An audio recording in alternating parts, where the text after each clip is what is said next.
Today's Cuckoo clock is one I picked up from a Goodwill auction in the US a couple of months ago, and it arrived a little while ago. It didn't take that amount of time to get here, but it's here now. That's the front of the clock. As you can see, it's got rather strange looking hands on it. I'm quite sure that they aren't original. We'll change those later on. And turn round, have a look at the back of the clock. It's a very old movement. You probably can't see at the moment until we take the movement out, but the count wheel has got pins on it, not slots. But we'll check that when we take that out. Both the bellows need new Tyvek paper on them. That's one of them. The other one's floating around inside the back of the case. So we'll fix them up before they go back in. That's the original pendulum.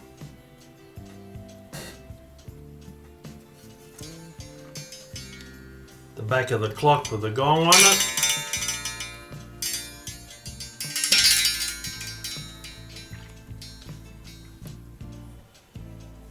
That's the topper, and you can see it's got glass eye in the bird, so it means it's better than the normal quality because the cheaper versions don't have glass eyes in them.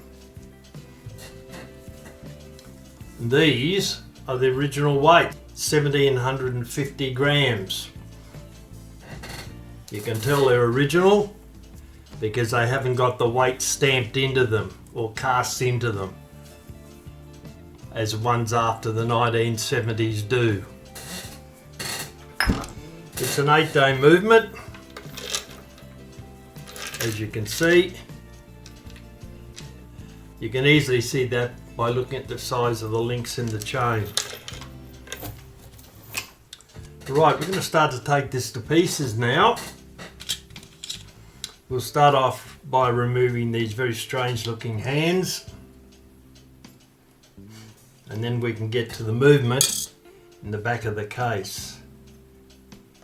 I've got no idea where those hands came from.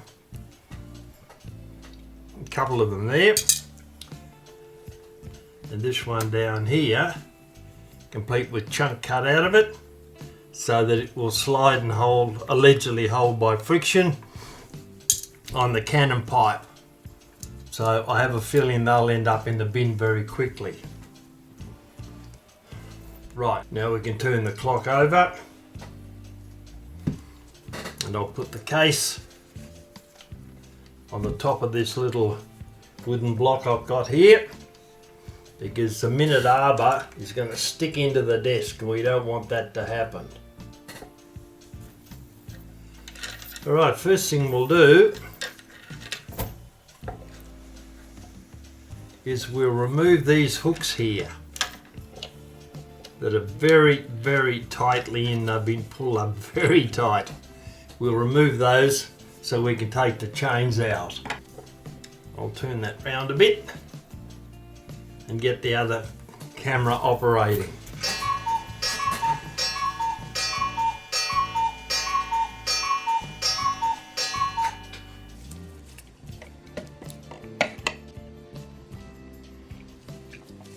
Right, we'll take the hooks off that the weights hang on now.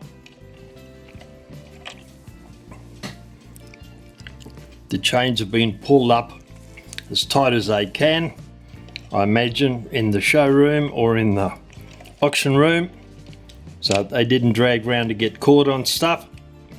Problem is, it doesn't make it particularly easy to get at them to remove the hook. However, we've done it on that one.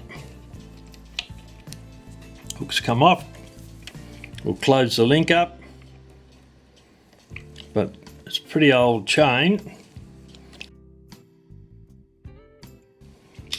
It might well break the link. We'll have a look and see. All right, now for the other one, which is going to be even harder. because it's actually inside the case. Where's the open piece? That one there, I think. I think that's the open side. Yep, it looks like it. Well, we're going to lose the link on this because that'll drop off, I would think. Once I take the hook off it, I'll wind that up and see if that'll come back just a tiny little bit. There we go, it's got him off. Now we'll undo this extremely perished rubber band.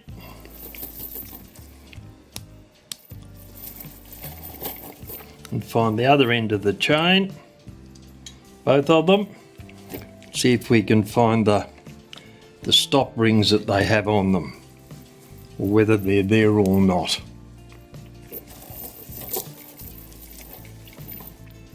There's one. Right, we'll remove that. That's the split there. Hold up with a pair of pliers. Another pair of pliers. Crack that split open. Take the link out. They'll need some work with the Dremel before they go back, that's for sure. Close that link up. That's the first one. And here's the next one. Alright, that's the open section on the top. Open it up with the second pair of pliers. Remove the stop link and wind it back again. Alright. Now I'll have to untangle these so that we can pull them through the movement and get them out. That's one. This one's a bit twisty-turny.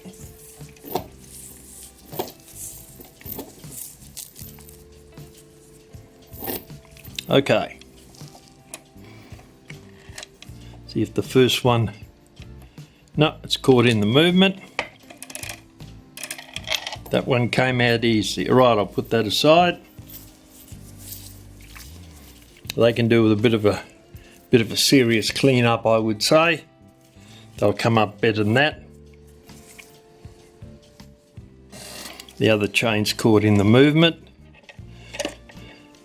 Probably where I opened the links up on it, I would think. Alright, well, put the case back on our stand so we don't dig the minute arbor into the bench. Now we're going to take out the bellows pipes. The original sign down here, it says this is an 8-day cuckoo clock. It has to be wound up every 8 days. So now you know. Alright, turn the case on its side and with a small screwdriver we'll take that screw out. It's coming out pretty easy, so we better be careful not to drop it. Put that aside, the case back down again, and how's our pipe? Still there, only just. We'll use a tiny little bit of pressure with a screwdriver to pull it off the brad that's holding it in place there. As usual, not easy to get at. There's not a lot of room to move inside these cases, but that should be pretty close. I'll use a larger blade screwdriver and we should get it. Yeah, it's still going. Oh, they didn't want that to come off in a hurry, that's for sure.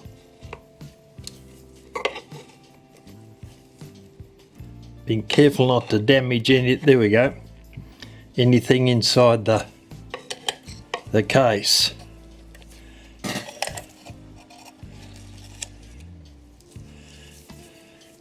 So there's the pipe, complete with tattered paper on it. That's what's all that white powdery stuff in there. It's the top of that case. I've just blown down through the hole there in the top of the bellows, and the pipe is working correctly. It's always a good thing to do before you start repapering bellows, just in case that reed is out of whack and it doesn't work once you've finished. Alright, that's the high note. Now we'll do the same on the other side, and we'll take the low note out. Screwdriver into the screw once again. Turn it round.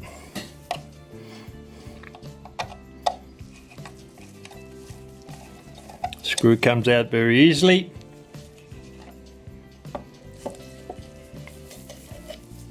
Once again, prise the pipe off very carefully.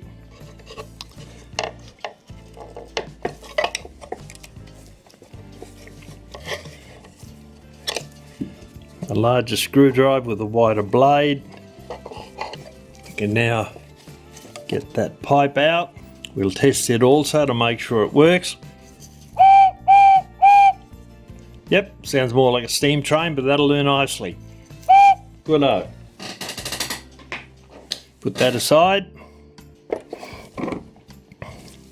And we're going to lose this little piece of original paper here. I'll see if I can pull that off initially. It's actually glued on, all right. Because that will tear very, very easily. Put that aside. And there's our movement, or best part of it. Now what we're going to do now is get the top. These are the bellows out, which is still attached to its lift rod. Oop, turn that over. That's now up there, all right. Actually, I'll do this off camera, it'll be a bit easier.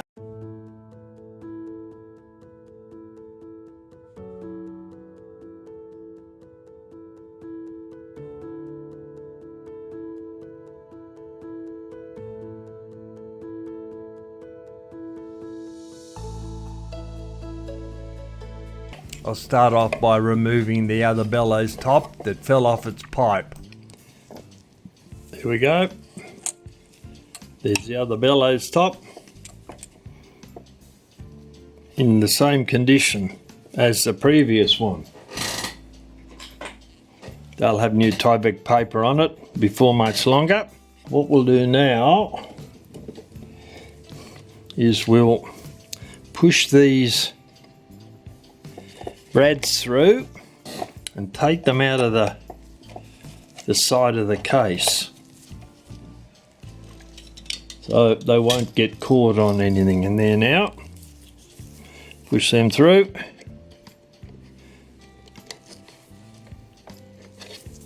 That one's going to be a bit obnoxious.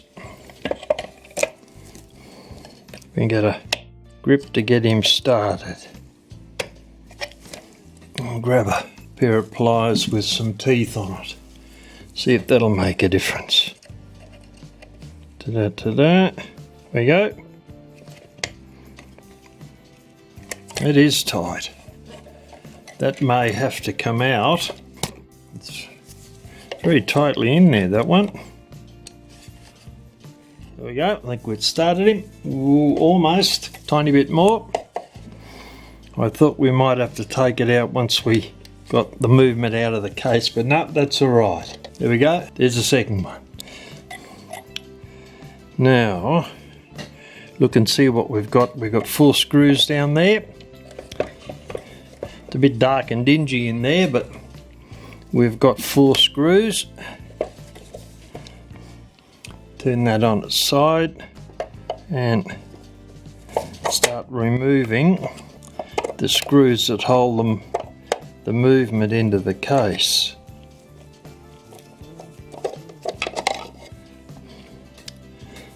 that out or not yet?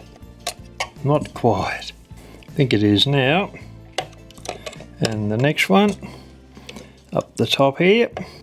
I'll be interested to see who made this. It's a Regula.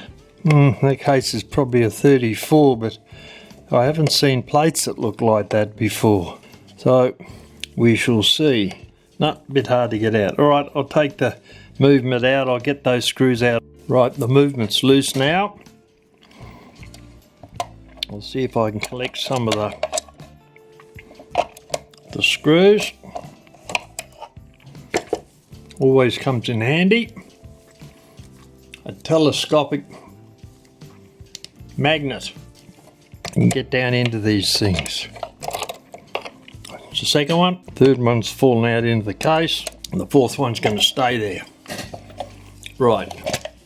Make sure the little bird, the tail of the little bird is down. If it's up, it's going to get caught in the case as we take the movement out. Found out what the problem was. I forgot to unhook the little bird from his door. That's why the movement wasn't coming out. So we'll have another go. Chains out of the road. Little bird's tail. All right. The case over there. There's our movement, suitably covered in broken down pieces of, I don't know if it's Tyvek paper, but whatever it is, it's certainly Bellows paper. Could do with a very good clean. Not that we needed any, but if we need any more proof, yeah, that's that link that I opened. Obviously didn't close it quite enough, and that's why chain's caught. There we go. If we need any more proof that this is an 8-day movement, it's got 4 wheels in it, not 3. 1, 2, 3, 4. All right. I'll put that down there, and there's our little bird, of course. Is his mouth opening? Lovely. I'll mark that position on the perch in a moment so I know where to put it back. And there's our other screw. See if we can get it this time. Nope. Still being hard to get on with. There we go, it dropped out. I'll put that with the rest. That's all our case screws.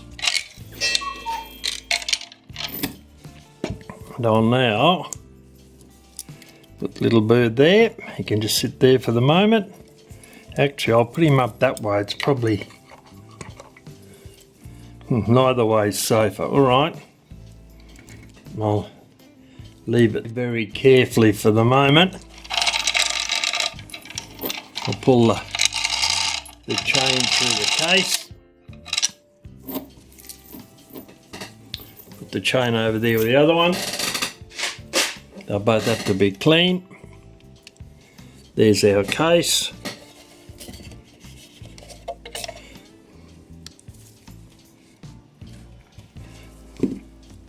There's the 4th screw down there. There it is. 4th case screw. Put it with the rest. And I'll pick up that old piece of Bellows paper that's floating around there. Before we start to put the movement back together, I'll take this down to the workshop and fire up my air compressor. You can see there's heaps of dust on that, but there's lots of little bits and pieces of gunk down there. I'll blow all that out. I'll blow all that out before we put it back together again.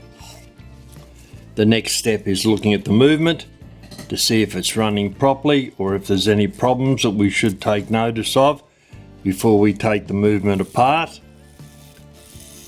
But before we do that, I'm going to give it a quick wash in some lighter fluid, just so that I can remove all these little bits of material that came from the bellows, the paper on the bellows, remove them from the clock so we can see exactly what we're doing.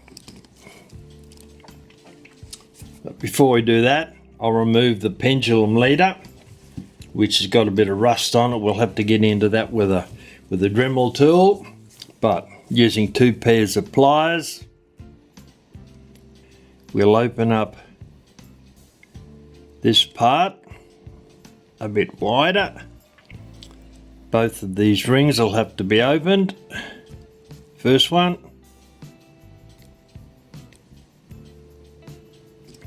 Second one. Now we can drop that out. Out it comes. And twist over the Pendulum Leader, and it slides out of the crutch.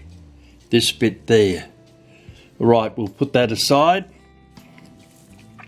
Now we'll get some lighter fluid and we'll give this movement a quick rinse.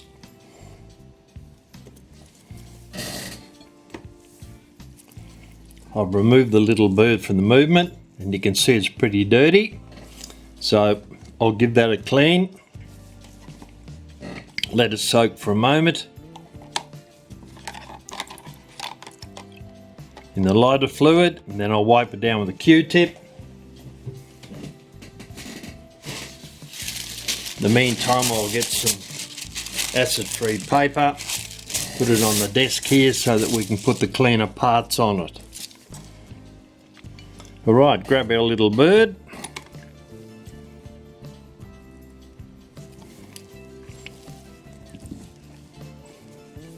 And start rubbing over it. Oop, comes straight off. With a Q-tip.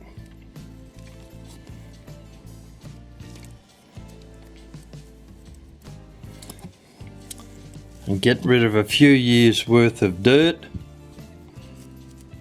and grime that have built up on it.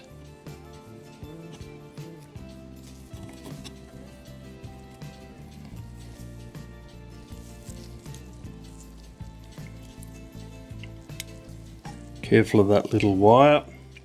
That's the one that opens and closes the door when the cuckoo pops out.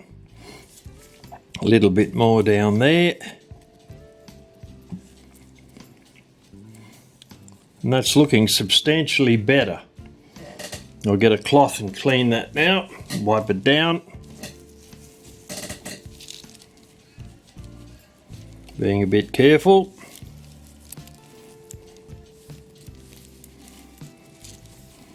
Using lighter fluid, you don't run the risk of smudging any of the paint or anything else that's on the bird. That might happen if you use kerosene or other hydrocarbon products.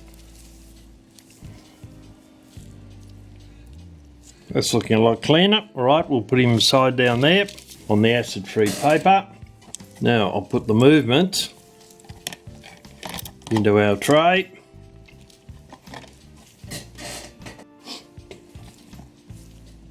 And I'll pour some lighter fluid over the top of it,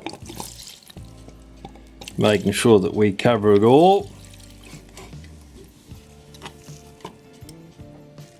I'll take it out and turn it round. Careful of the hammer, so that we can give the front a bit of a wash down.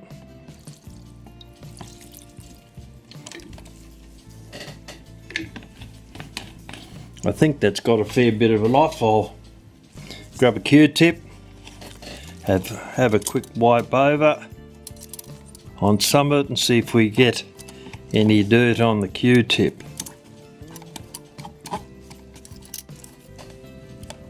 Well, that's looking alright. Though I think we might have solved the problem with that.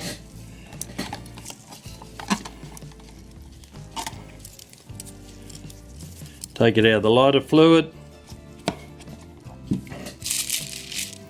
Give it a couple of shakes. Put it on our acid-free paper. Stand there for a moment. I'll go and get a heat gun and we'll dry off the last little bit of lighter fluid that's still on the movement. Right, we've got our heat gun set up. We'll put it on low.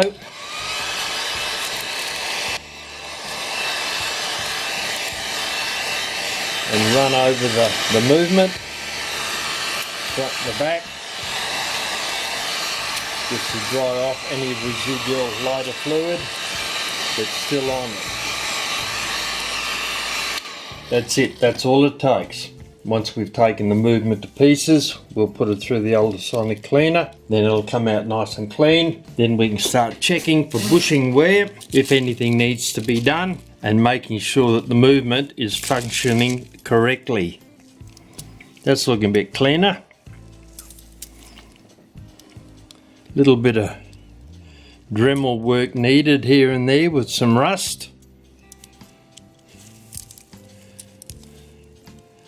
Right, we'll have a look and make sure all this is working and see if there's any problems we need to look at once we get it to pieces.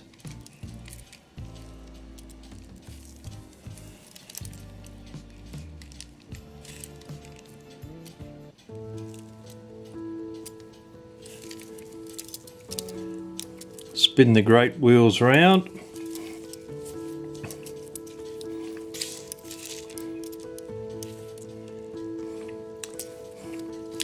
That's the hammer lift wheel down there.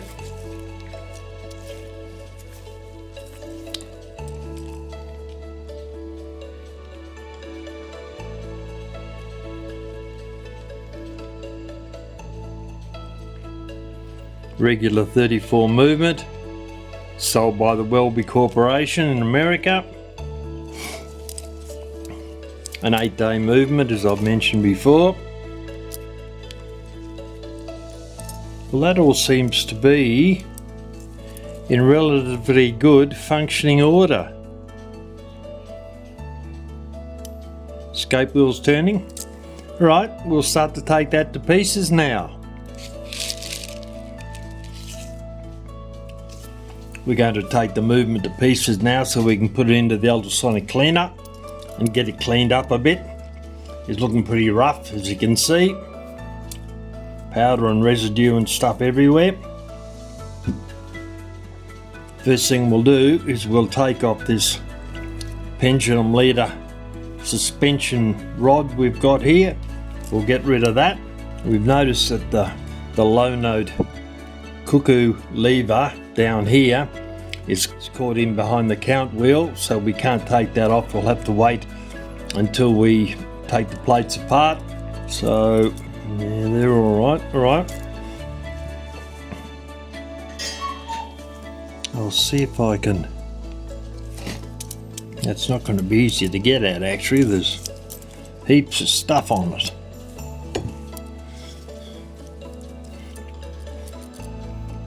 Right, I might take that off when we get on the inside. Gee, they need a bit of a clean. Wow, fair enough. Right, we'll grab our trusty spanner. We'll start loosening these nuts off on the pillars. Take them off. Then we can remove the back plate. And number 4. Okay, now start lifting, gently lifting the back plate up. Hopefully we'll be able to keep all the wheels in their correct positions. Whoop, other than the great wheels falling out. And we've got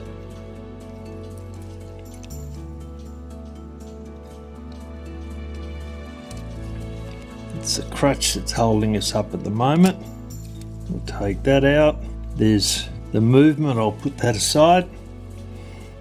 That's a back plate made in Germany. Welby Corporation. As you can see, in serious need of a very good cleaning. Look at the oxidation build up on that, on every one of those holes in there. There's no bushings in them, so they're just holes that have been drilled or punched into the plate.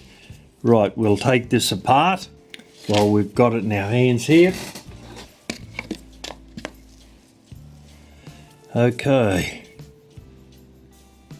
that's notes caught on there. They've got it turned round. Okay, turned round, we'll pull the high note lift lever out, and that is going to require some serious Dremel work. You can see how much oxidization is on that, just scraping it with a pair of tweezers. Alright, now the low note, we can now turn that round. That'll now come out. It's in the same condition. And the hammer lever has got a very fine spring wire that ties off in that hole there. So we'll pull that through. Yep, they've actually looped that over and underneath. Okay, there we go. That's undone it. Pull that up. And then the hammer lever will come out. Wow, serious Dremel work required there.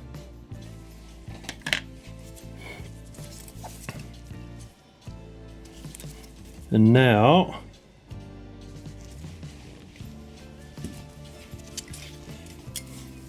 I'll have a look at the count wheel,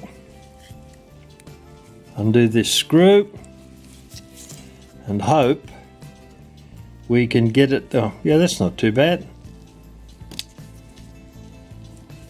That comes off. Look at the oxidization on that. Alright, there's the plate. Patent applied for, etc. All that sort of stuff.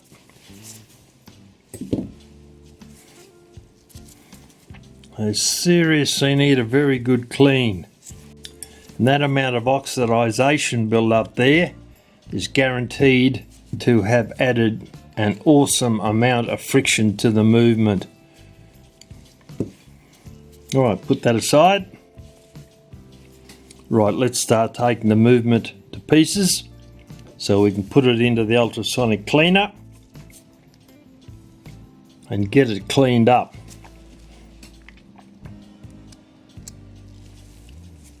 They're the great wheels.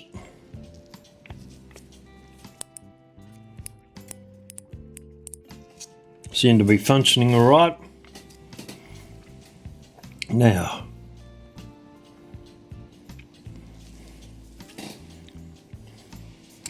that lever, I'll put that aside over there. We've got the pallets here. Will they come out? Yes, they will. Tiny little pallets there. Could do with a good clean. Good grief, look at the rubbish on that. We'll go over all those with the Dremel and bring them back. I'll start taking the wheels out now. Actually, I'll take that guy off. Has that got a... Alright, put that aside. Now, second wheel on the time side. First wheel. Seems to be alright. Then the escape wheel. Obviously at the top of the train. Wow, we've got some work to do to clean those beasts up, that's for sure. Yeah, they're all in serious need. My motion work's not coming out alright. We'll get warning wheel. You can tell because it's got a pin on it there. Fly right at the top of the train. Now we can have a look and see what we've got here. Now, the rack stop lever, which we were looking at before, and we took a tapered pin out of there. It looks as though we'll have to undo this little screw here so we can get it out of the plate.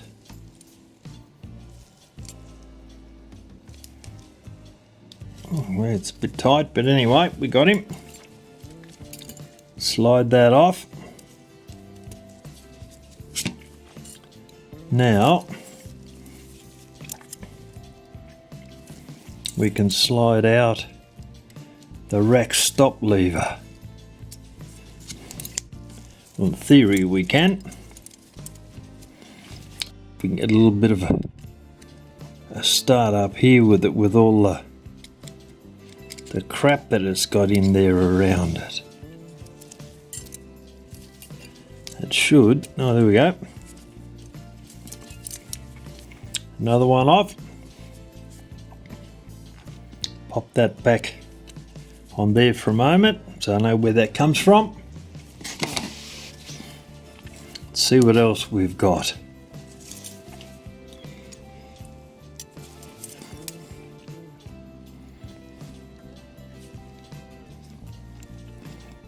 Little bird perch, complete with a spring there.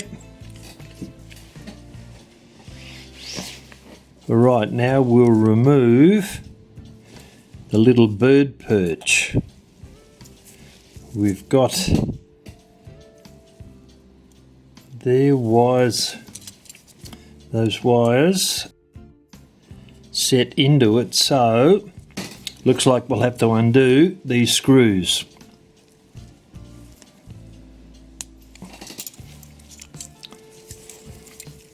Like everything else, they're pretty seriously in here. All the oxidization and crap on them, I can't even turn that round. Right, I'll go up to a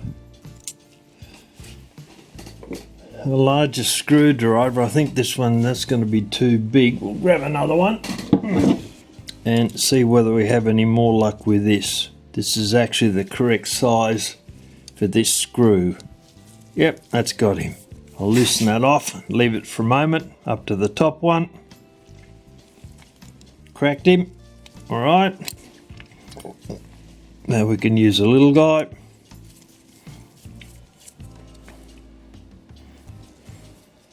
Got a washer underneath, so we'll be careful not to lose that. Back to the top again.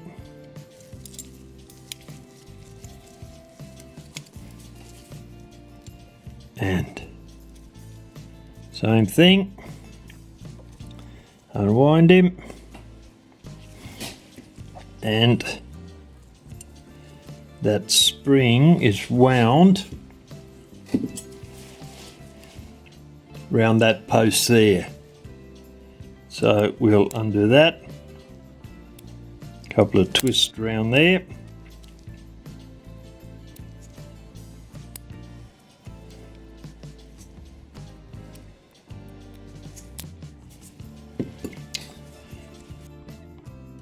Tweezers might give us a go. Alright, that's got him off.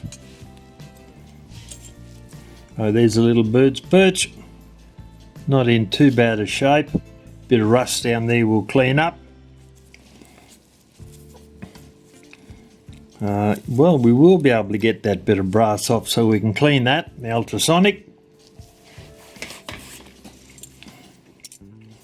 And we're getting relatively down to the bottom. Right, now if I can get my pliers, we'll remove this taper pin here. It might, gee, it is tight. That's got him. Take it out. They'll all be replaced. We'll throw them out in a moment. We'll take this lever off.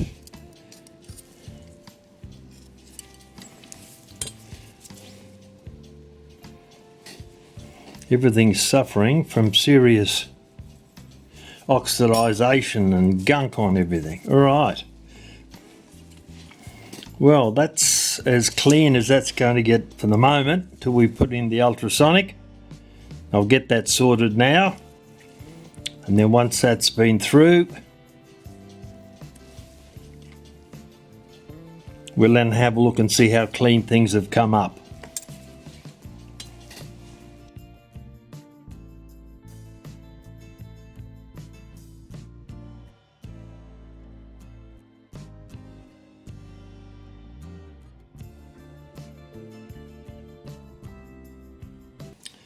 The movement parts have all come back from the ultrasonic cleaner, and as you can see, they're seriously cleaner than they were when they went in.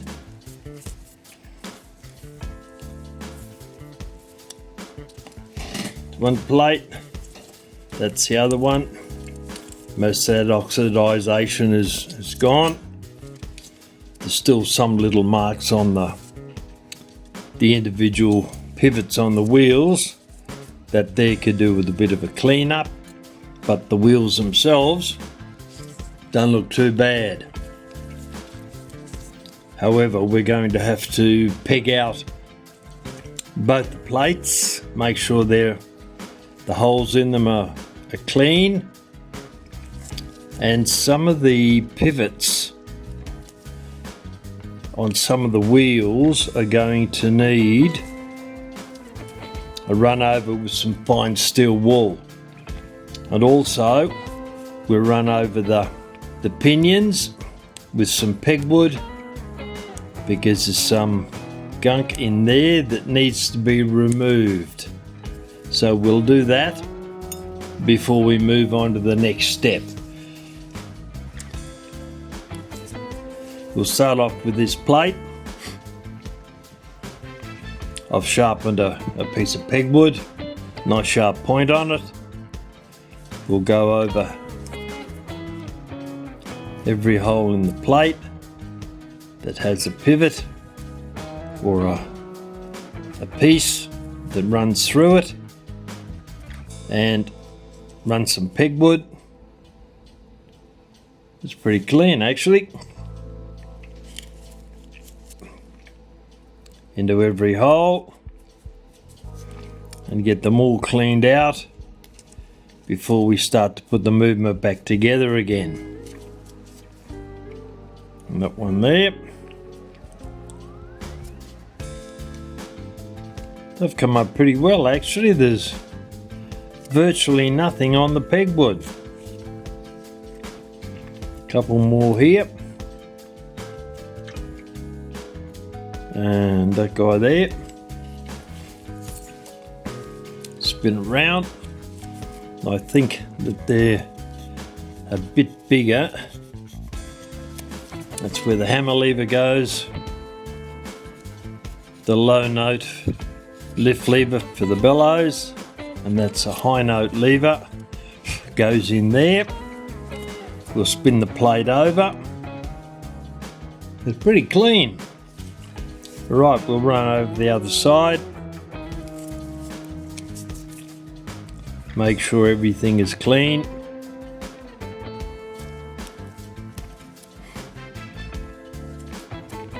The ultrasonic cleaner has certainly done a really good job. These plates are excellent compared to what condition they went in. Alright, we're just working our way along. Checking every one of the holes in the plate.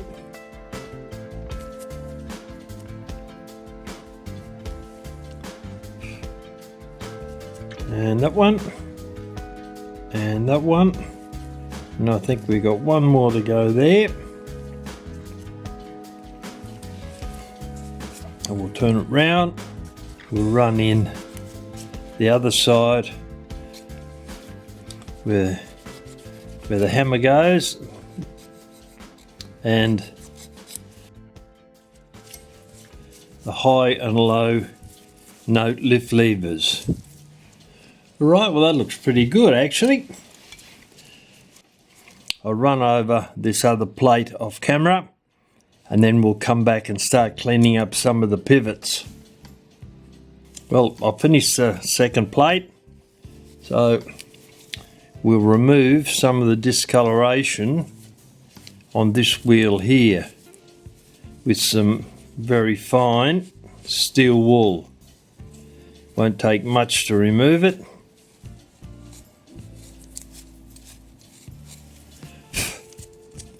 And that looks a lot better. How are we going on the other side? Yeah, that looks alright. I'll just check that piece. Nope, alright, that looks good. Now the escape wheel, it's got a little bit of discoloration up here, so we'll run over the arbor and the pivot with our steel wool. That's looking better. And then we'll run our pegwood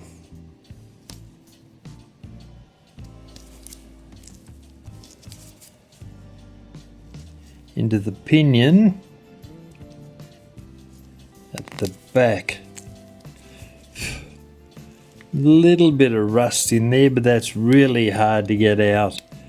A Dremel won't catch that. That won't go deep enough. But we're removing a reasonable amount of it. With the pegwood, you can see it's getting discoloured on the end.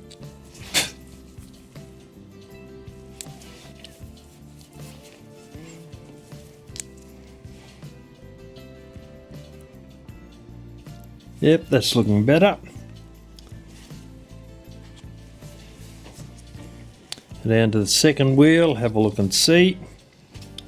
We'll do the same thing with the arbor and the pivot. Hold it tightly in some very fine steel wool and spin the wheel round.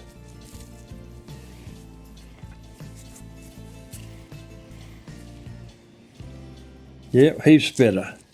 Now we've got some rust. Actually, I'll run over the arbor here first.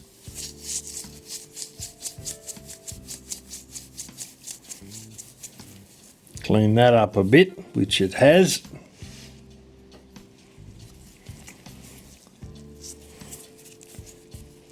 And then run over the pinion with some pegwood. Got a bit of rust in there, but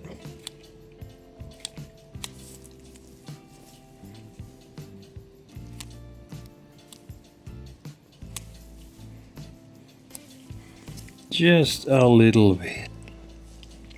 Look at the first wheel, see what we've got.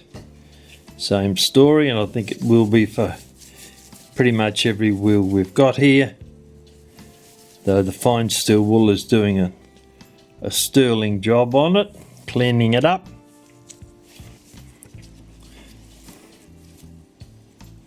Check the pinion. It's not in too bad a condition actually.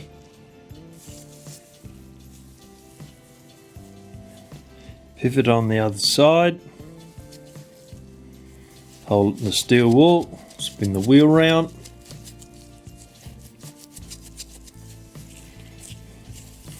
We've got a little bit of discoloration on that wheel there, so I'll run over that a little bit, and everything is gradually getting cleaner. That's looking better. Minute wheel.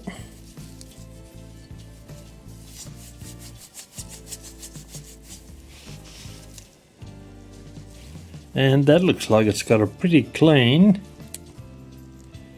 pinion on it. Little bit of stuff in there, but there's no rust, which is unusual. Most of the rest have. Yep, not too bad. Now what else have we got? Warning wheel. Little bit of rust on the arbor. Got to be careful not to knock the pin on that. Spin it round. Comes up rather nicely. Also, we've got a little bit of rust on the other side of the arbor, though that's not going to be easier to get off. We've got to be very careful of that pin there.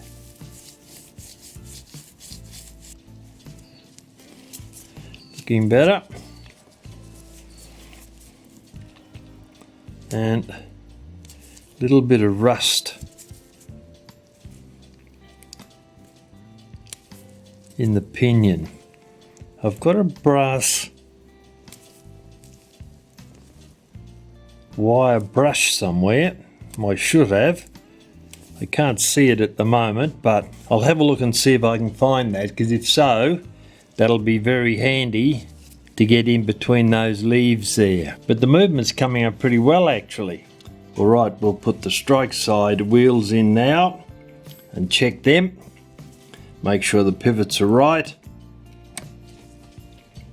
And check for end play. Actually, we'll put this wheel in first. It'll be easier because it goes in under the pulley wheel there, the great wheel. Sits there. S2 goes there. That's got him. And S3, the fly, goes there. Well, it doesn't go down that hole in the plate. It goes there. Right, so there's our train down there. Now I'll put the top plate on.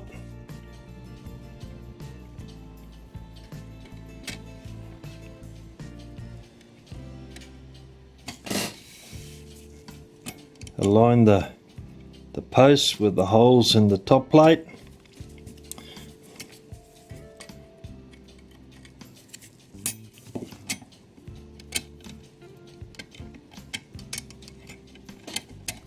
That's looking better.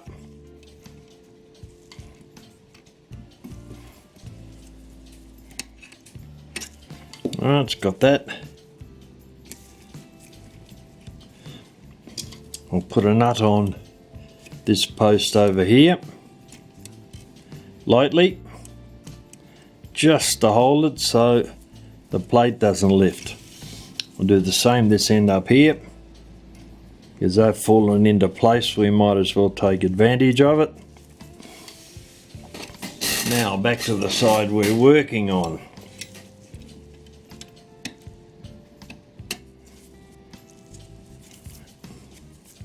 And the bottom of the plate. Right, I'll put a nut on that. Well, that should hold the plate sufficient for us to have a look and see what's happening.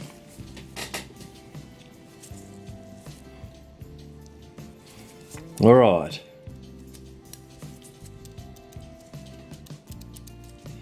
Great wheels are right. S1, that wheel there. S2, we've got to put the pivot in, which is pretty close to there, I reckon. Okay, S2 goes almost there, but not quite. Actually, I'll put the fly in. Flies tend to have a slightly longer pivot on them. So you might have to put the fly in first before you finish putting your wheels lower down the train. Alright, we've got that for the moment. Let's see what we've got. They're all in properly, spinning nicely in the train.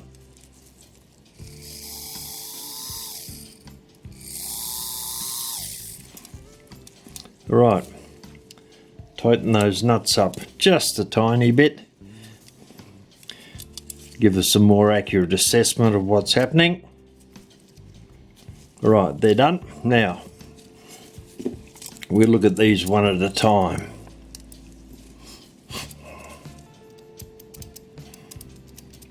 Great wheel. Yeah, got end play, alright. S1. Moving backwards and forwards. That one's alright. S2. The warning wheel with the pin on it there and the maintenance cam on it there. S3.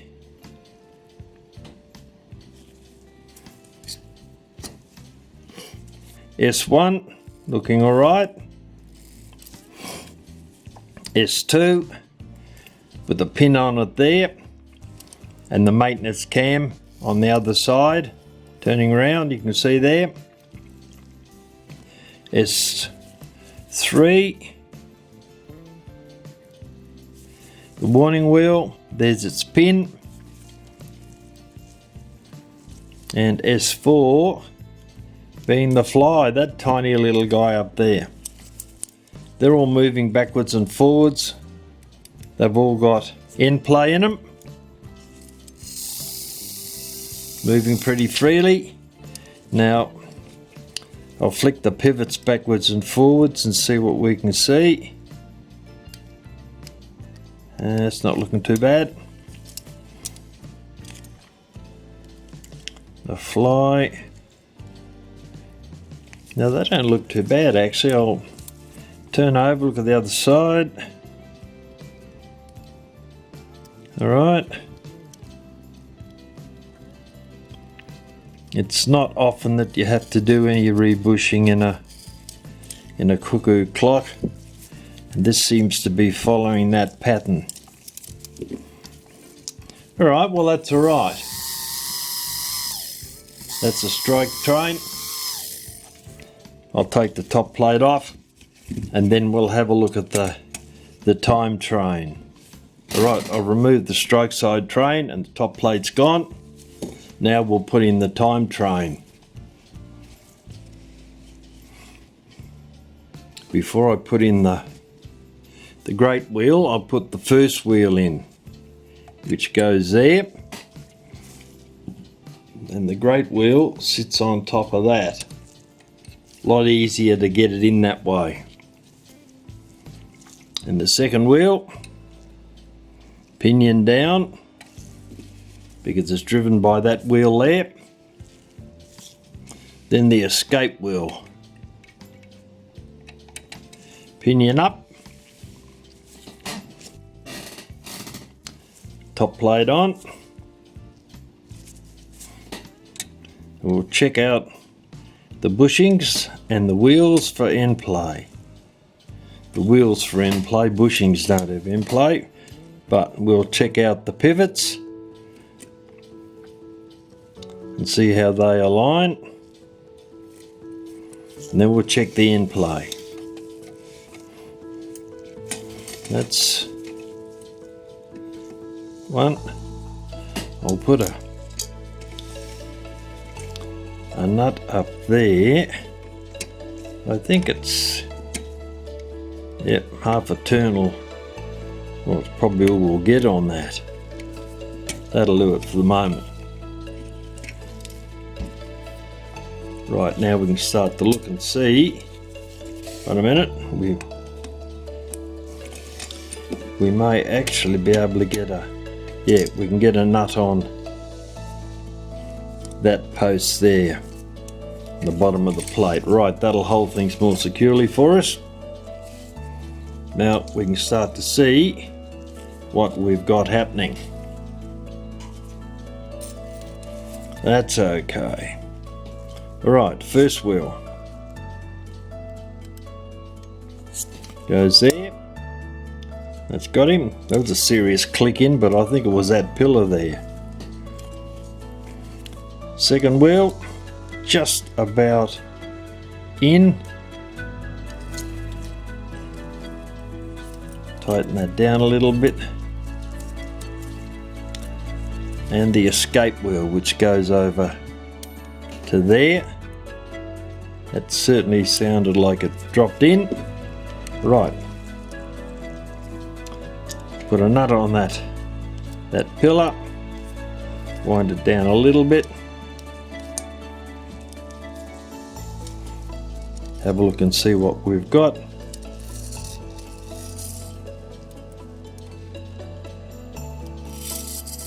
Yep, everything's in place in the correct orientation. I'll tighten these nuts down just a little bit so we get a true reading on what's happening. If you don't tighten them down a bit to where they normally are, then you'll get a false reading on end play. Alright, let's see what we got.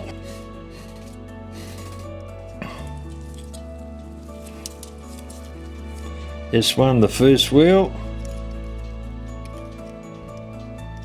pretty tight. End play, no shortage of end play there. T2, plenty of end play in that one too. And S3, the escape wheel. Just check the pivot.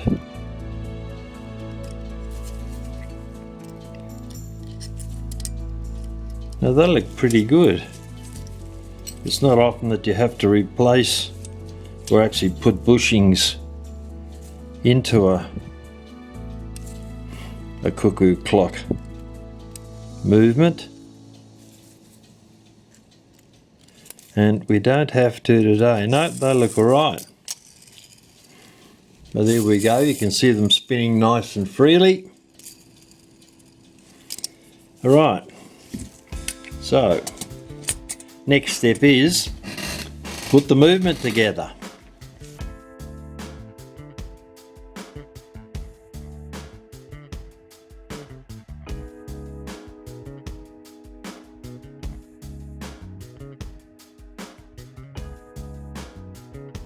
We're ready to start cleaning some parts now. We'll do the chains first, but after that we'll do the lip levers. You can see the oxidization on them there.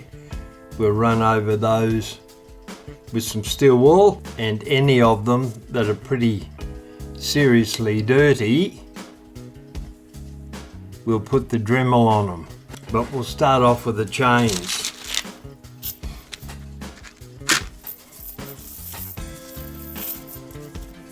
First one, a nice big chain. It's an 8-day movement, a Regula 34. So how we'll clean the chains, I'll find the end of it, then we're going to pull it through a scourer pad, and that'll remove heaps of the corrosion on the outside of the chain. So we hold the scourer pad relatively tightly together, and then pull the chain through it slowly, and we'll find that heaps of that oxidization has been removed. Got a kink in it there.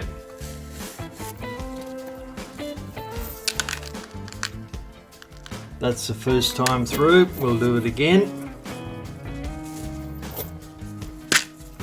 Usually 2 or 3 times is what it takes to clean a chain up. Holding the scourer pad relatively firmly again, we'll pull the chain out through it.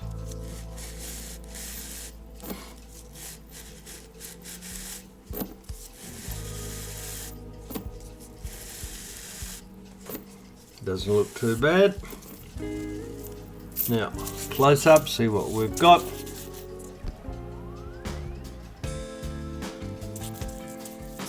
It's looking a bit better. Still got the dark patina on it.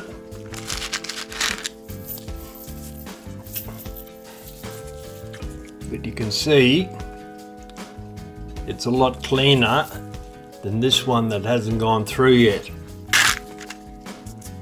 The rust, etc., that's come off, it's on the gloves there. that's looking a lot better than it was. We don't want to clean it up 100%. That's quite sufficient. Because if we go any further and bring the brass out more, then we'll lose all the patina on the chains. We don't want the chains to look brand new. We want them to reflect the age of the clock.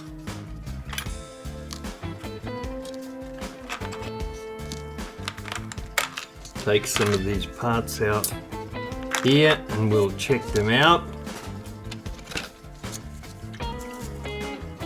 The movement's been through the ultrasonic cleaner, it's come up pretty well.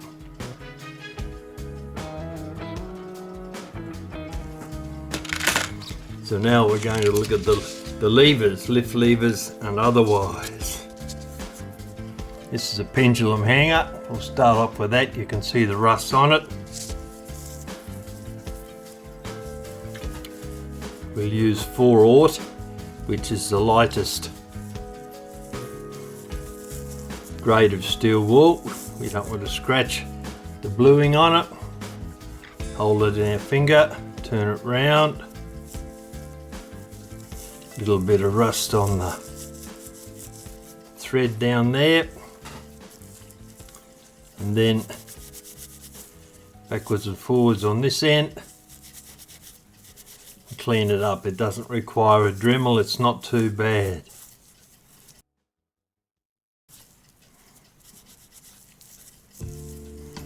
And down that end.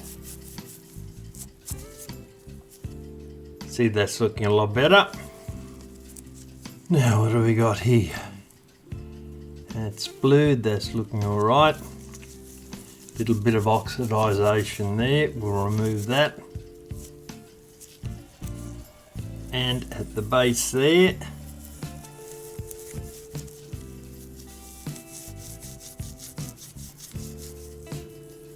and we'll run over this post here, get that cleaned up.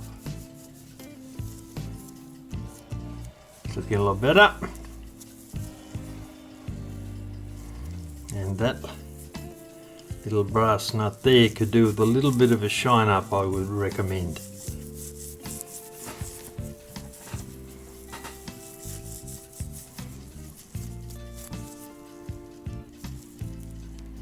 That's looking better. Got the oxidization off there. What's the next one? What do we got? It's looking a bit rough. It's rather rusty actually. I'll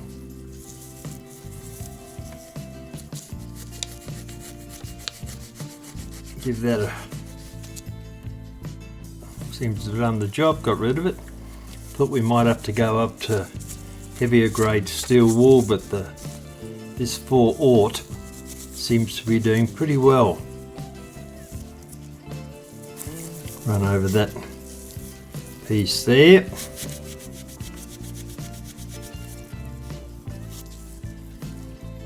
It's only light rust on these parts. They don't require a lot of cleaning, but while we've got the movement apart, we'll get in and clean them. And a little bit on there.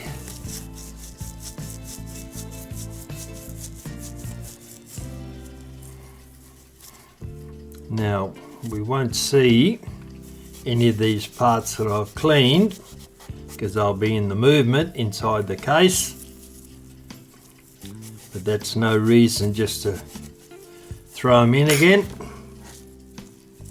and leave them dirty. We'll clean them up because we'll know that they haven't been cleaned even if no one else does. And a little bit on there.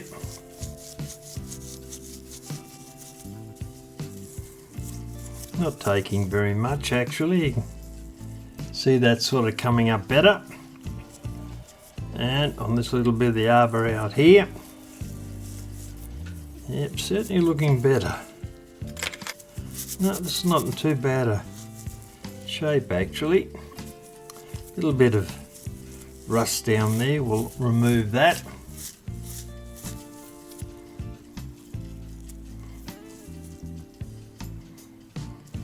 Rack stop lever, and I'll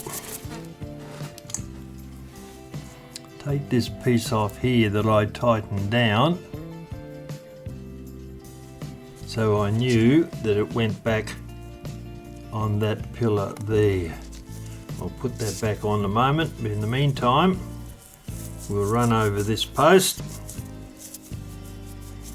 and remove the rust on it, and oxidization on that piece of brass there, and same on the front.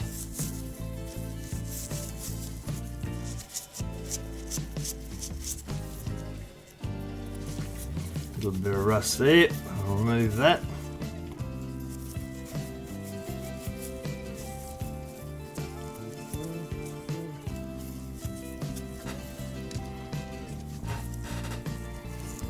And this piece here requires a little bit of attention, not much, just a little bit.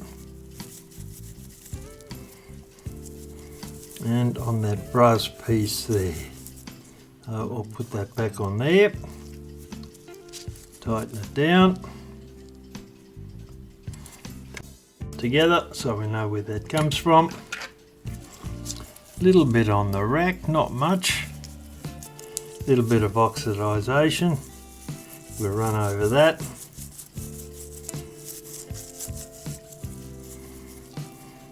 That's removing it all right.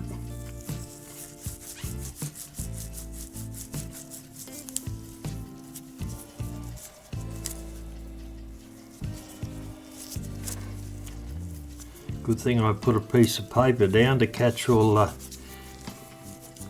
the filings that are coming off the steel wall.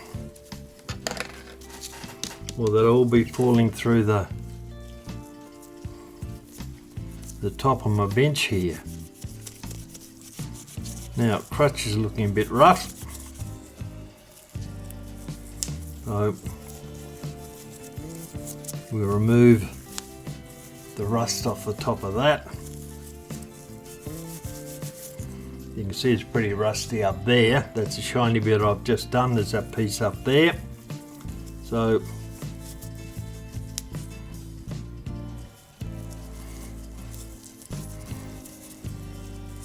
we'll run in under there. It's not easy to get at actually. I don't want to damage that pivot on the end. So I'll have to be pretty careful with that.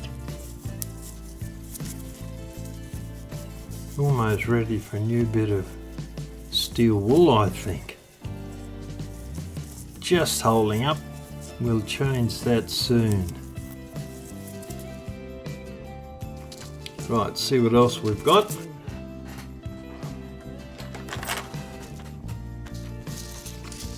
On the lift levers, you can see the oxidization on there.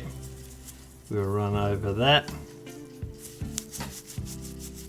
Won't take much because it's not very thick. And up along here.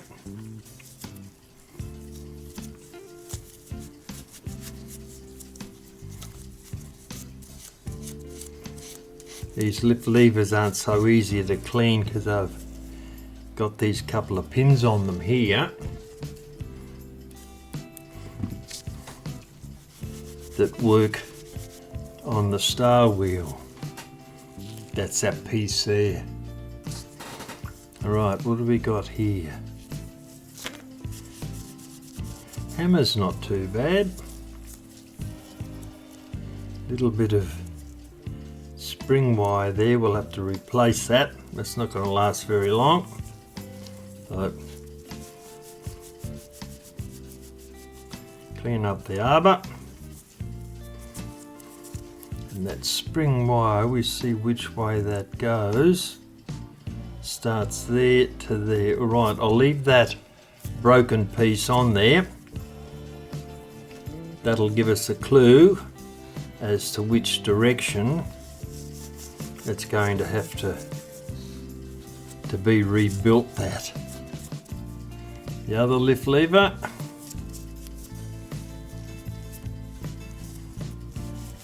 quick run over that.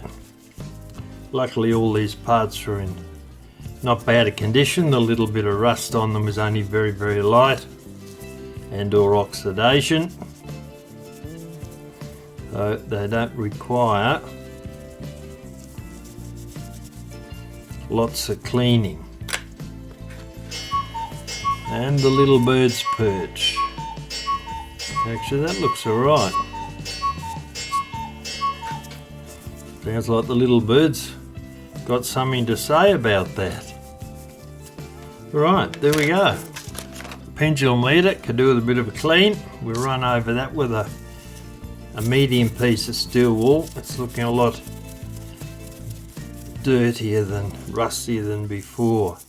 And I think the rust will be stuck on it pretty well.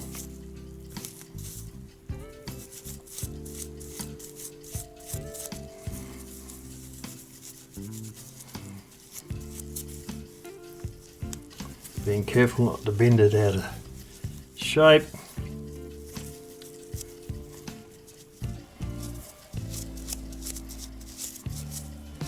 These strange angles aren't easy to clean actually, but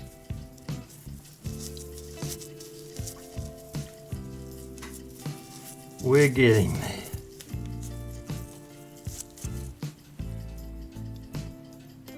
Okay, that looks better. Pop that back in there with the little bird. Oh, we haven't run over the hooks and the stop rings yet. I'll just check one and see whether we can get away with steel wool or whether we've got to put it on the Dremel. Nope, it's got to go onto the Dremel. Alright, I'll get that set up and we'll come back. The easiest way to hold these parts is in a set of lockjaw pliers when you're using a Dremel. Holds them securely and it doesn't cut the end off your gloves. Alright, Dremel's warmed up. Using our wire brush, we'll run over the top.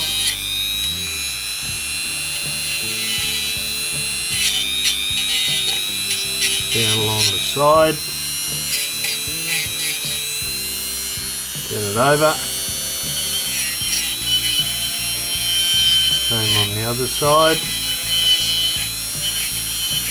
These little wire brushes last a reasonable amount of time. They're not doing a lot of work actually. Now we can do the hook.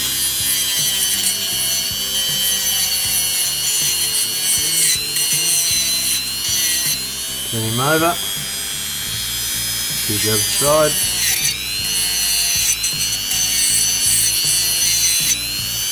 Run along the edge.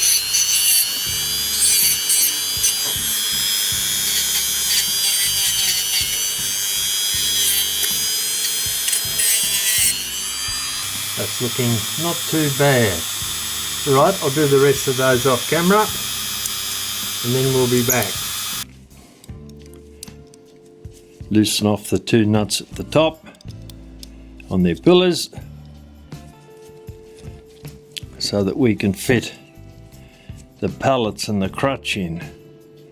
It slides in there and goes into that hole there.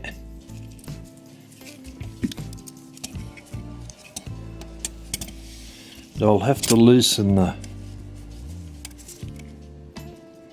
the nuts a little bit more because I'm going to have to bring this top plate up sufficiently to get that pivot there inside that hole without doing any damage to it. So we might have to start putting some of these wheels back in again in a moment. I'll loosen the other 2 nuts down the bottom, give us a little bit more room for movement. Now lift the top plate up sufficiently to get that pivot in under there. Just about. There we go, we've lifted it up, everything else has fallen out, so it doesn't matter. We had them right before, so if we can do it once, we can do it again. And now, yep, that'll hold. Put them there. Too early to put any nuts on the top, so we'll dive back in here again and see what we got. Okay, first wheel, time side,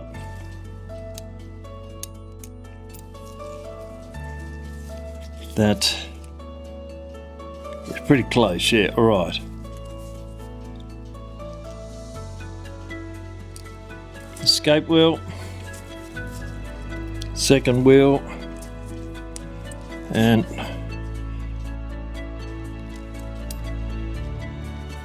still a little bit loose there. I think these are relatively okay.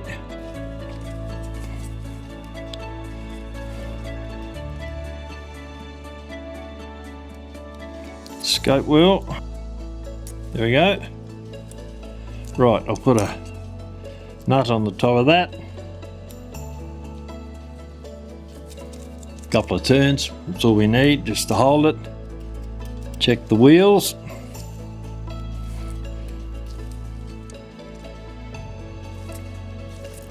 They all seem to be in okay. Okay, now over the other side. First wheel.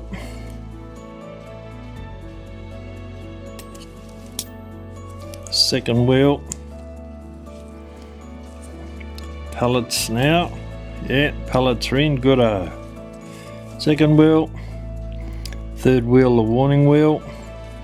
And the fly, which we'll do up that way. Yep, they look alright. Nut back on the top. Not tightened down yet. Check them and see.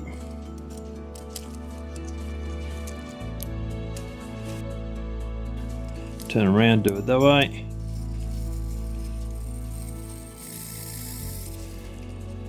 Time side working okay.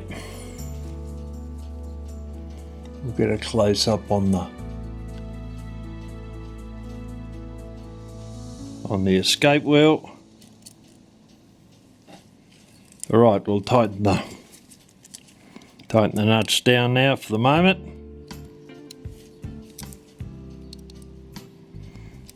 Then we'll investigate and see what else we've got to put on.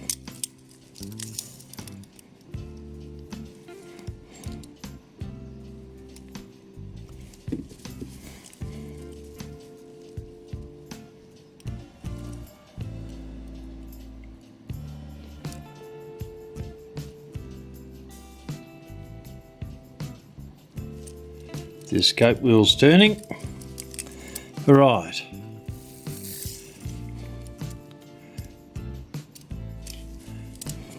Well, we're getting sorted. Put that there for the moment. Now, what else have we got? Actually, what we'll do is we'll put some of the levers on, I think, if I can find them after I cleaned them the other day. There we are. 2 Bellows lift levers. Our count wheel is going to go there, which we'll tie down later on. Now the hammer. And we've actually got a broken spring on that. I'll change that spring before we put that in. By putting the count wheel back on again. and tighten it down on its post. Now we'll get a bit of wire and we'll make a new spring for the hammer. You can see this one's broken. That's part of it there. And it's snapped, and this part is loose, which I've just taken off, that little bit there.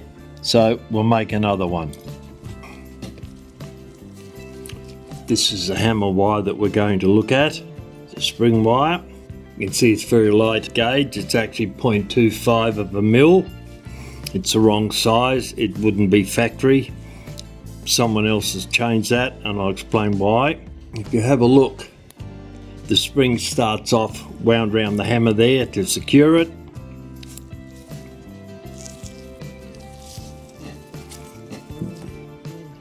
And then there's 6 coils wound round the arbor there. And then the spring continued around there. And then there was another 4 coils round there. Now the reason there was so many coils on there was because this wire is not strong enough to do its job. It's probably all the guy had in stock, so he used it and put extra coils on it. The size wire we use for springs is 28 gauge, which is that there, 28 gauge brass wire. It's 0.32 mil in diameter, measured with a micrometer or with a vernier. We never use more than 4 or a maximum 5 coils on an arbor because it makes it too strong and works against the principle of the hammer or whatever tool you're trying to provide a little bit of positive pressure for. So we'll take off this old spring initially. It's pretty ratty, it's falling to pieces anyway, so off it comes. Then the last little bit, put those in the bin. There's the pieces there. Okay, so I'll cut a piece of our 28 gauge wire. We'll see how much we need once we get to the end of it, but at the moment we'll cut off more than we need. Not excessively, but we'll cut off a bit more than we need. We'll cut it there, and we'll start winding the wire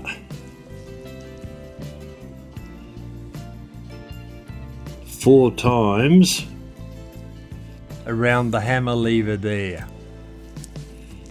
I'll flick the end up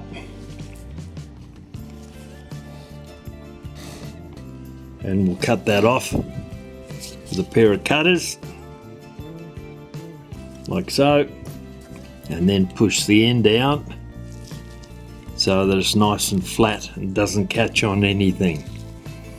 Right, so we slide the wire up underneath the arbor. Now we want 1, keeping them tight, 2, 3, 4 coils, you can see there, and then we'll drop the last little piece of the wire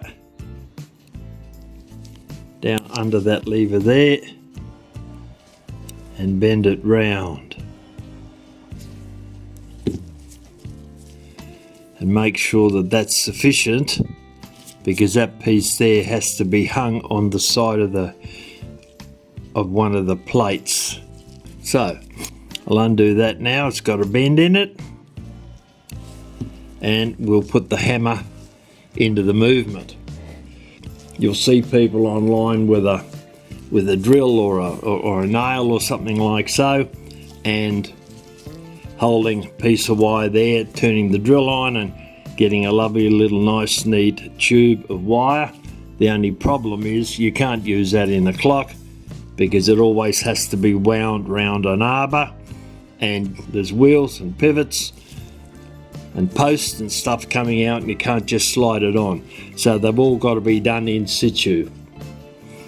Alright, now we'll just check to make sure that we've got sufficient wire there. It looks a little bit short to me, but I'll check it and see. And if it's too short, well, we'll do it again, and that's easy enough done. The end of the new spring we've just made goes into that tiny little hole in there. Another way to remove slight rust off the hooks and stop rings, etc. It's a piece of 600 grit sandpaper attached to a piece of wood. These wooden abrasive rods, they're what we use in the first stage when we're starting to stone pallets. So how we do this, we just put our finger on it and rub it up and down a little bit, not too much, you don't want to wear any material off. You can see how nice and shiny that comes up. That's the other side after the Dremel. I'll turn that over. We'll run it up there a few times. Doesn't take very much. Gets rid of the slight rust coating that's left on the stop ring. Same, except use 2 fingers this time for the weight hooks. You see it cleans it up relatively well. Alright, there we go. Now we can start to put the movement back together again. We'll start off with the time side. Put the first wheel in first, which goes there. Now we can put the great wheel over the top. It's got him. Second wheel goes there.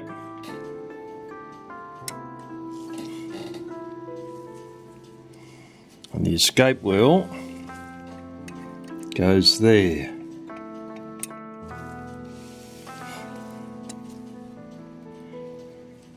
That wheel slides in under there.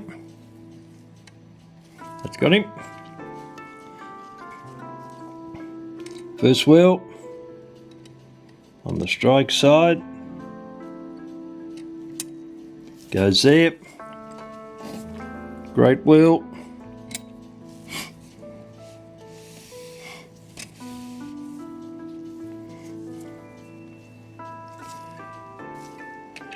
Warning wheel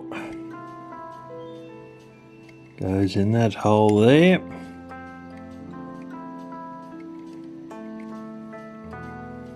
Once I can find it, it does. There we go. And the fly sits there.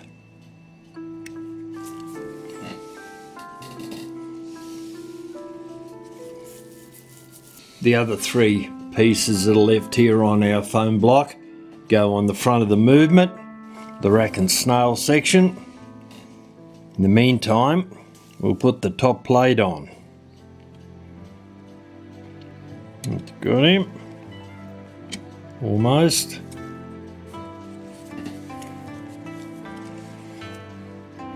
See if we can get that. No, it's not touching. Something is touching and holding it up, and it's not the warning wheel. That one's through. Aha, that's what it'll be, that little guy in there. We'll bring him back a little bit. Once this one drops in, we'll be able to get a couple of nuts on the pillars. I'll put a nut on this pillar down here. Hold the 2 plates together. Only a couple of turns, we don't want too much, so that I can pick it up and have a look to see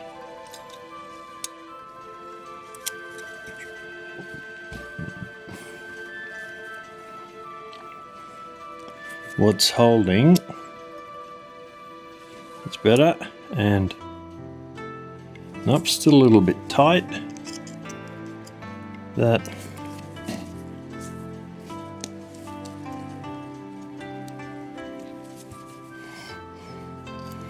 great wheel into there. It's looking better, and the top.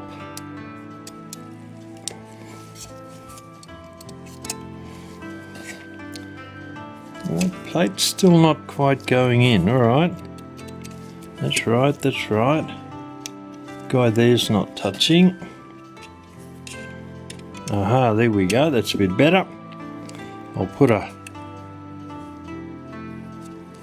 nut on that, couple of tiny little turns, not very much, so that we can now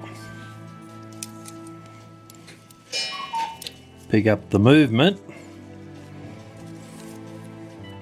and have a look and see what we got. That's alright. The first wheel, second wheel goes into a hole in there, and the escape wheel goes into there.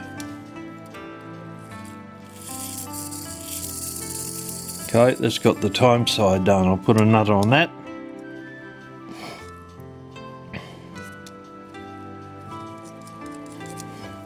Now we can look at the other side. You don't want it too tight.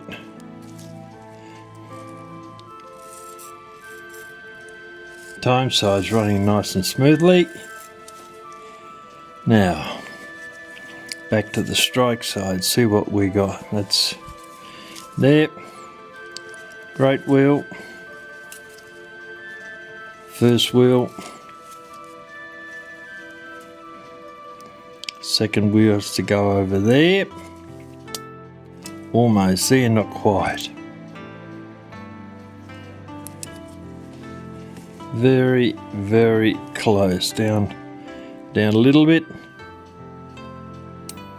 There we go, you heard him drop in. Second wheel. Third wheel, the warning wheel. But before we do that, we'll put the fly in. Because the fly on a lot of movements tends to have a slightly longer pivot on them. They're very easily broken off. Now, it's our spring there, that's right.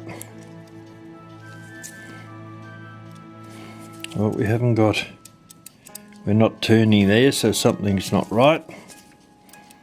First wheel. Second wheel.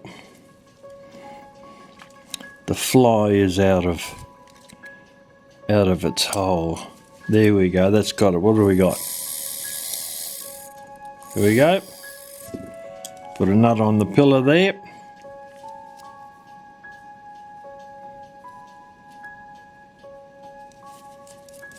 Tie it down a bit. A little bit more on the other ones, so that we can have a look and test it. At this stage, we don't want to snap any pivots. Right, let's have a look at the time side. Turning the great wheel.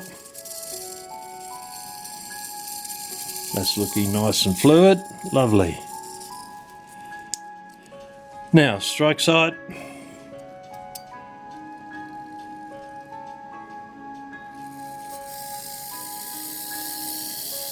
Turning the great wheel. Alright, they look alright. No dramas with the pivots, so I'll tighten those 4 nuts down. One was a bit loose.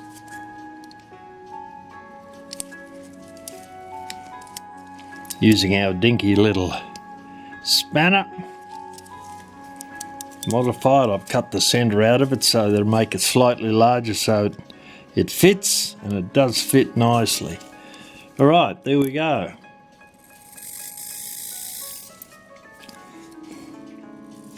They're looking okay. Have a look at the other side, make sure everything's right. Right, let's start putting some parts on the other side of the movement now. Start off with the minute wheel down there. Then we'll put the snail on.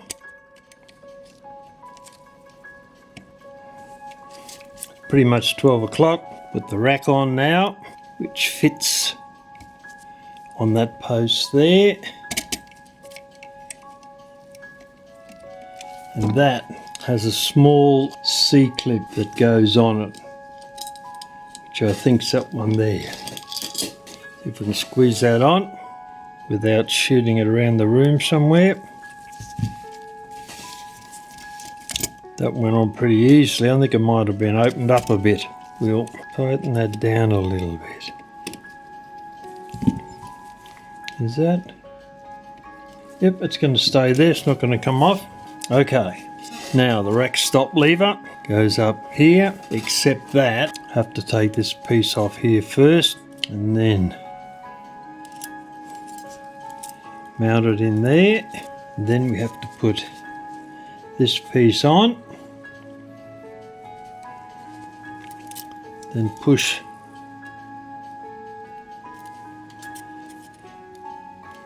that into that hole over there.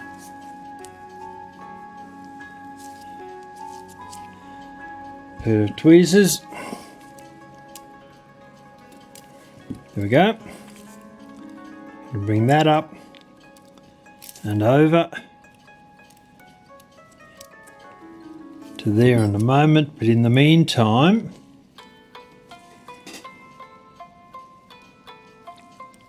that's actually a tiny little hole in there. I'll have to find a very fine piece of wire to put in there to hold that on.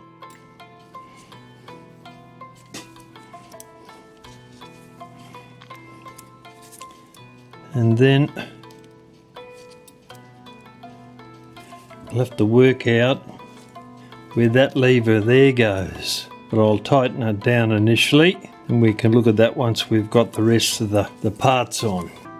I've got some 28 gauge wire here. I think that might be enough. Push it in through that hole, then bend it back.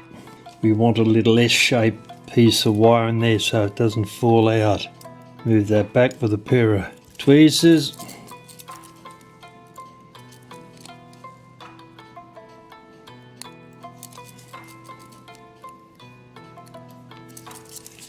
Okay, it's a little bit long. I'll cut a little bit off that. Let's see if I can get into it. So lift one end of that up a bit, the long end. I'll pop the top off that, and then the other end I'll wind around the other side and pick it up with a pair of tweezers, bring it up again, and it's not too bad, but you take a tiny bit off. Right, rack stop lever's been fixed now, so we'll put the washer and the circlip on the minute wheel and hold them in place. I'll use a broader pair of tweezers to put the circlip on. There we go, that's got it.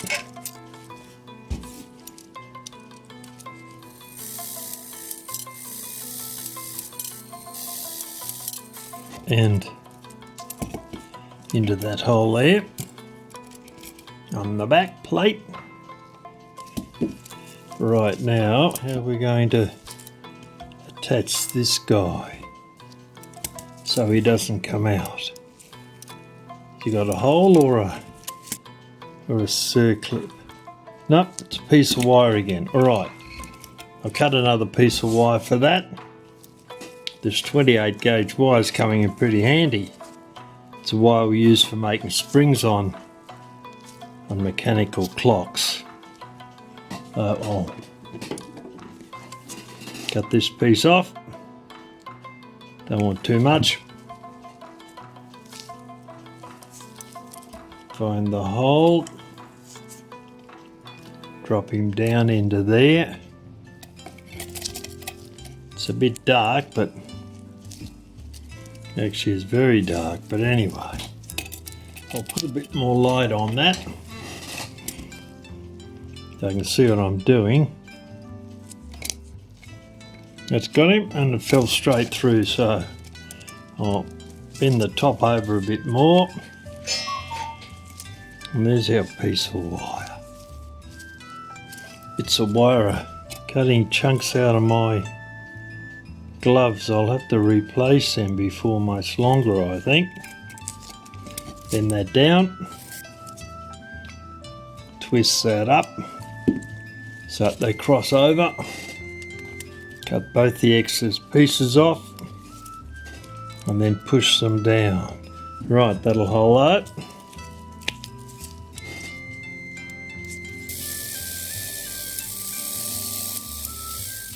See what we got here. Get the minute arbor turning. Yep, I think that just needs some oil to work smoothly. I checked the going side train of this 8-day Cuckoo clock on our test stand and it worked pretty well. So after that it was time to check the strike side and see how that's working. And I found that it wasn't working at all and there was a couple of problems.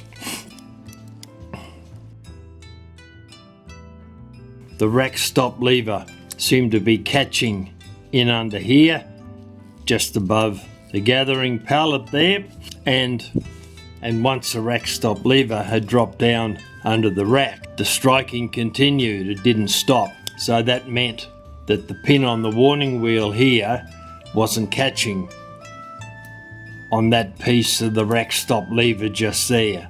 It continued to run and had to be cleaned up. We couldn't use it like that. So I brought the movement back onto the bench. What I've done is I've removed all the parts that aren't necessary to check the rack stop lever. You'll notice there's no pallets and crutch in the movement, and the pendulum leader has been removed. Also the hammer and the 2 Bellows lift levers have been removed also. And then over the front I've left on the rack stop lever, the lift lever that lifts on the back of those little lugs on the back of the minute arbor that turn round and activate the rack and snail. They've been left on. So everything else has been removed. A, because they're not necessary, and B, it's a lot easier to see what we're doing if we've got a lot less equipment in the road. I'll put this nut on the minute arbor so we can turn the minute arbor round. It saves putting the hands on, and you'll notice once we do that it's obviously the half hour because the rack stop lever has come up one tooth. So I'll continue to turn that, and then I'll start turning the great wheel down here,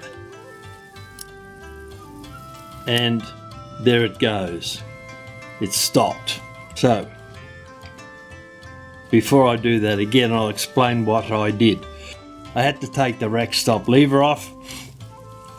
I had to bend that lug in there, just there, down a tiny little bit, so that the pin on the warning wheel would catch on it. Prior to that, it was just sliding underneath that, and that's why the movement kept striking, because that pin, it wasn't being arrested by that piece on the rack stop lever.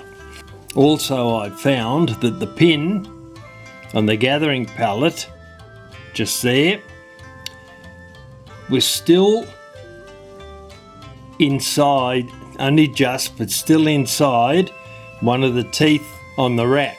So it meant that when I turned the hands to the next striking mode, the rack couldn't fall down, it couldn't drop, because it was caught on that pin there on the gathering pallet. So that has now been all adjusted. We can see the gathering pallet turning,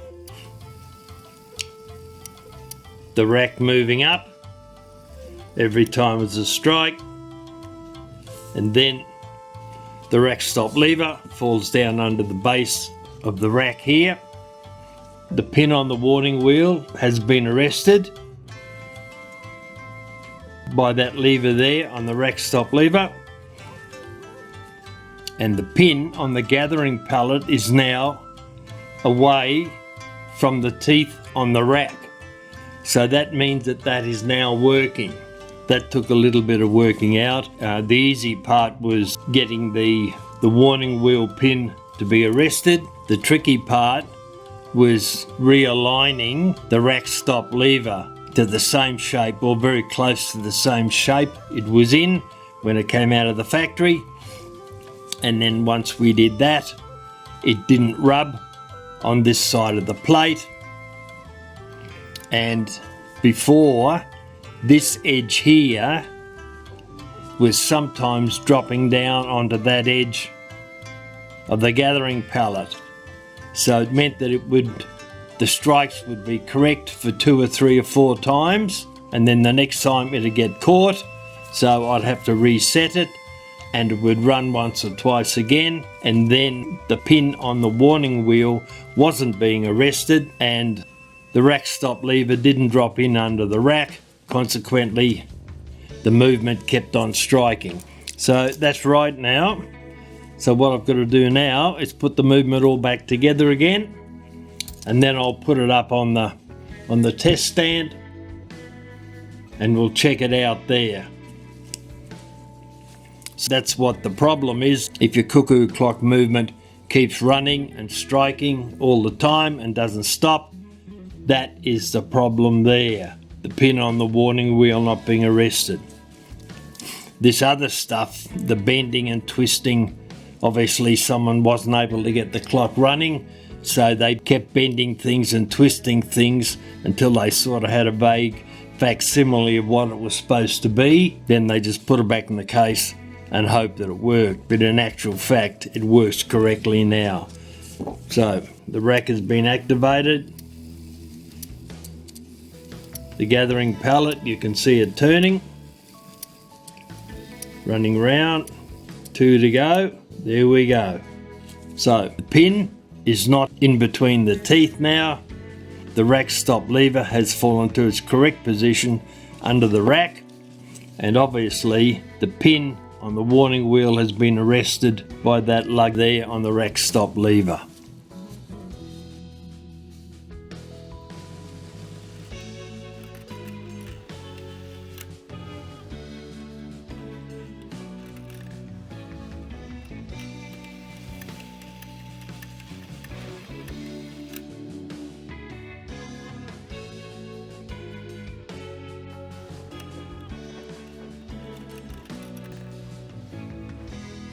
This is the movement on a test stand that I made. I'm running it to test the going side at the moment, and it seems to be working pretty well. So tomorrow I'll get on and check the strike side train. This clip shows the rack stop lever running on because it hasn't been arrested by the pin on the warning wheel. This clip shows the rack stop lever working correctly.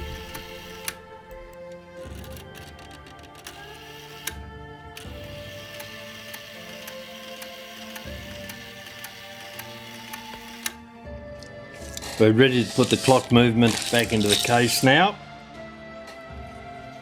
The last thing we do before we do that, we've got to put the little bird back in his perch.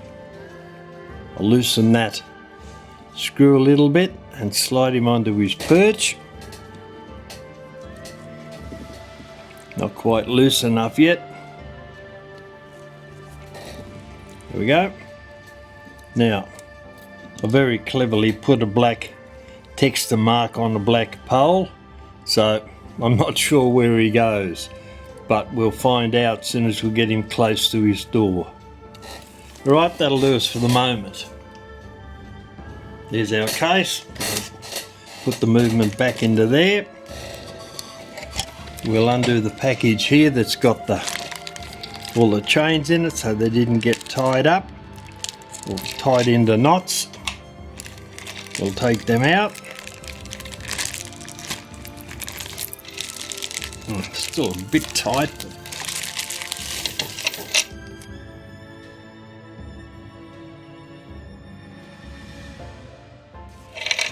Now we'll sort out which is which. And then we'll put them in through the holes in the bottom of the case.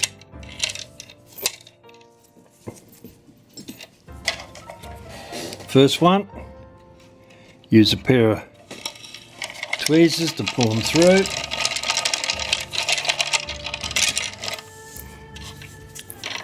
And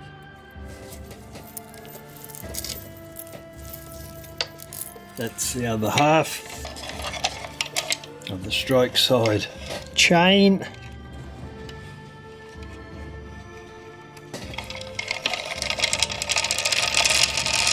Comes out there. Time side chain.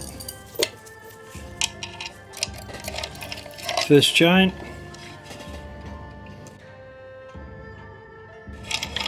Squeeze it again, helps it through. And the other side of the chain. Out of the road. Drop that down a bit more. Oh, nearly got it anyway. There we go. Right, they're all pull through. Let gravity work for us. They can pull them down. Now very carefully, so we don't hurt the little bird. Bend the movement and drop it into place. Bit of a tight fit there, but we will, in actual fact, manage to get it in there. Alright, well, I'll align that. A screw holding screwdriver as usual. Push it down, get a start. Put it into the first one. I'll tighten that down just a little bit with a proper screwdriver, a regular one. It'll give us a hole there. Now, next one. I think that's... Actually, I'll put it in the one here with the... that had the dentist probe in it. That's got him. Get the next one aligned.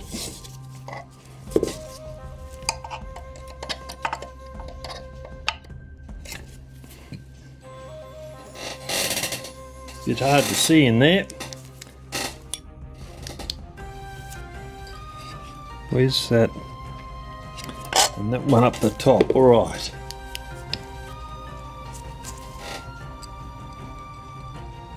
Screw goes into there.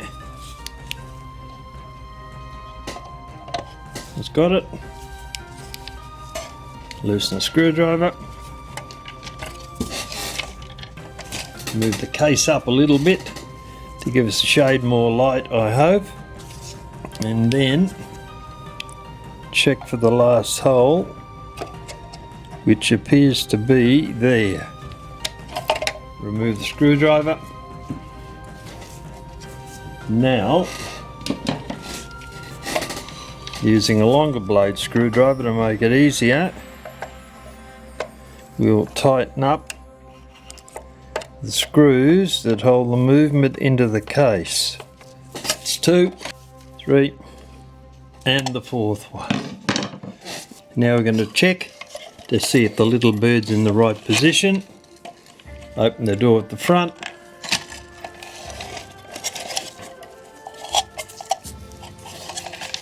And move the perch forward with the little bird on it. Assuming we can get a grip on it. We've got to be careful not to bend that wire that ties the little bird to the door, so the door opens when he sticks his head out, and he's not quite right. Alright, it's got to go over a bit less than ½ an inch. I'll loosen him.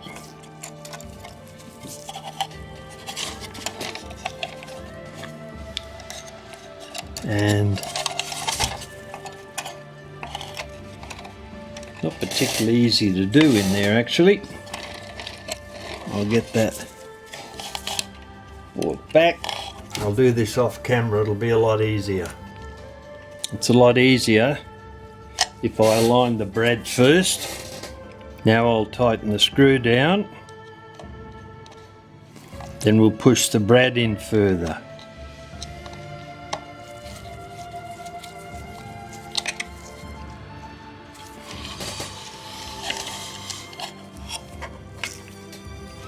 That'll hold the bellows in the correct position. Got the screw in. Now we want to push the brad in. You might have to hammer it. I thought we might be able to just push it in, but I'll try a light hammer on it. It doesn't particularly want to go in. Unfortunately, it doesn't have any choice.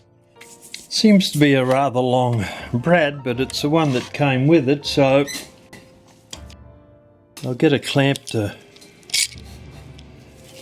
put on the pipe to hold it in place so it doesn't move. While we look at sorting out this, I don't think I've got any smaller brads actually to put in. That's seriously a long brad. I don't know why they'd want one quite as long as that in there, but no, it's not going to push. It's going to have to be hammered in. It's a lot easier if you're going to line the brad into the brad hole first.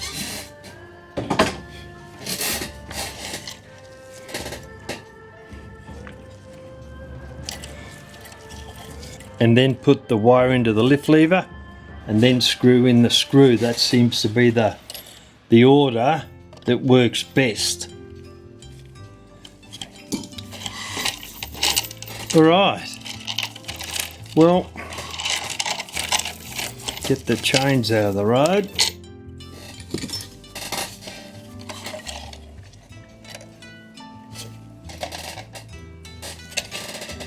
There's our movement back in the case. So what we'll do now is we'll put the hands on. We'll go and put it on a test stand, run it there for 3 or 4 days, and make sure it's keeping the correct time and working properly.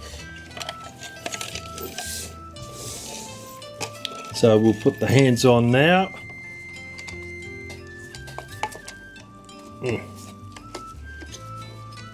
Take these couple of nuts off, put them into our dish so we don't lose them. Get our hands. These horrible looking things were the hands that came with the clock. But obviously they're not original. So we'll put a new set of hands on. Put our hand on first. I don't know what the time is, but we'll call it 3 o'clock and that'll do us for the moment.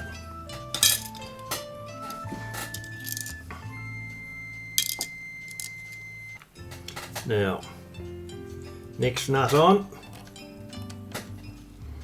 That'll sit down flat, right. Now minute hand.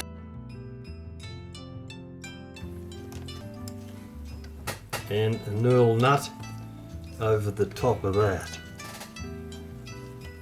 Not very easy to see when you're all fingers and thumbs. Alright, we don't know what the time is, but I'll put it there initially. Tighten it down a little bit. Right, I'm going to put that on test stand now.